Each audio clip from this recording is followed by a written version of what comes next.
Welcome to the Insurance Brokers Podcast, Helpful Hints. Here we break down the best, most informative bits of our full-length interviews. What can you be doing if you are at home? So say you work for a big corporate and you've all gone home and you've got your work laptops. What else do you need to be looking for? Not just the emails, but what other major risks are there? Can somebody come into your home internet? And so actually being able to describe this as an insurance broker, being able to talk to your client who is a large corporate to say, your staff won't know whether their home network is secure or whether that's doesn't matter because of the intranet that they're working on. Can you explain that to us? So and once again, to simplify the situation, and yes, it's not really your place to understand that, but you need to be given the tools to counteract any attacks that you may get. One of the first things are passwords. And I mean, you see the various jokes going around, what's your password? And it's like password 123 and the like. And that's very, very real. And network administrators, and I wouldn't say your husband's one of them, but there are many network administrators out there that when they start off, they'll give a username as admin and the password admin. And that remains for the life of a particular server because no one's thought of going back. As the business has evolved and got bigger and bigger and bigger, no one's thought of going back and maybe do something and change that.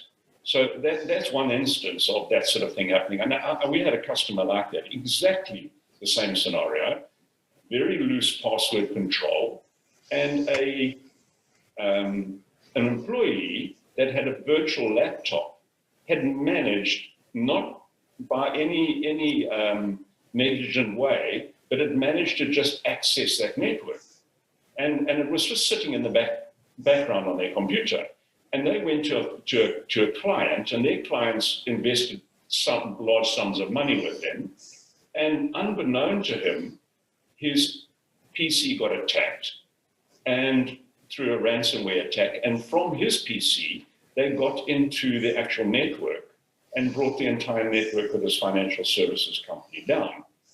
Fortunately, we did all their backups and virtual backups for them and off-site backups, and were able to restore it very quickly and also mitigated the risk of any ransomware sitting there. But a very simple way around it for people sitting remotely is two-factor authentication when it comes to passwords.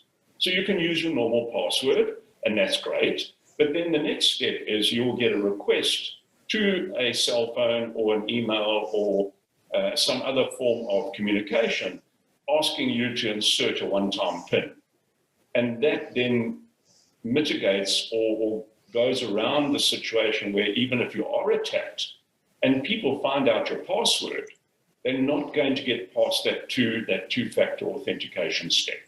And we just had a case recently in one of my other businesses where we had to sign up for cyber insurance because we deal with large corporates and we've got all the information.